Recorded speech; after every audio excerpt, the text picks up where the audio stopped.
రాష్ట్ర ముఖ్యమంత్రి నారా చంద్రబాబు నాయుడు కుప్పం 2 రోజుల పర్యటన విజయవంతంగా ముగిసింది. మొదటి రోజు మంగళవారం నాడు కుప్పం నియోజకవర్గంలోని అన్ని మండలాల్లో పర్యటిస్తూ ప్రజలను ఆప్యాయంగా పలకరిస్తూ జోష్గా కనిపించారు. సాయంత్రం కుప్పంలో నిర్వహించిన బహిరంగ సభలో వైఎస్ఆర్సీపీ నాయకులపై తీవ్రస్థాయిలో విమర్శలు చేస్తూ తెలుగుదేశం పార్టీ క్యాడర్లో ఉత్తేజం నింపారు. కుప్పంను అభివృద్ధి పథంలో నడుపుతామని హామీ ఇచ్చారు. అలాగే రెండో రోజు బుధవారం ఉదయం స్థానిక ఆర్ఎన్బి అతిథి గృహంలో ప్రజల నుంచి వినతి పత్రాలు స్వీకరించి అక్కడికక్కడే పరిష్కరించే విధంగా చిత్తూరు జిల్లా కలెక్టర్ సుమిత్ కుమార్కు ఆదేశాలు జారీ చేశారు. ప్రభుత్వ డిగ్రీ కళాశాలలో జిల్లా అధికారులతో కుప్పం అభివృద్ధికి చేపట్టాల్సిన ప్రణాళికలపై సమీక్షా సమావేశం నిర్వహించారు. కుప్పంలో రౌడీయిజం పెరిగిపోయిందని, ఎట్టి పరిస్థితుల్లోనూ అలాంటి వారిని ఉపేక్షించేది లేదని అధికారులను ఆదేశించారు. రాజకీయ నాయకుల ప్రాబల్యంతో పెట్టిన రౌడీ షీట్లను ఎత్తివేయాలని కోరారు. రౌడీయిజం, హింస, గంజాయి కనిపించకూడదని తెలిపారు.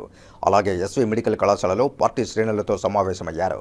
కలిసికట్టుగా పనిచేసి ప్రభుత్వ పథకాలను అందించే విధంగా పనిచేయాలని, పార్టీని మరింతగా ముందుకు తీసుకువెళితేందుకు నాయకులు, కార్యకర్తలు ఐక్యంగా పనిచేయాలని దిశానిర్దేశం చేశారు. చంద్రబాబు నాయుడుతో పాటు కార్యదర్శి ప్రద్యుమ్న, రాష్ట్ర రవాణా శాఖ మంత్రి Prasad Reddy, MLC Kancharla Srikanth Reddy, Anantapuram range DIG Shimesh, జిల్లా జాయింట్ కలెక్టర్ శ్రీనివాసులు, జిల్లా ఎస్పీ మణికంఠ చందోలు, ఎమ్మెల్యేలు పాల్గొన్నారు.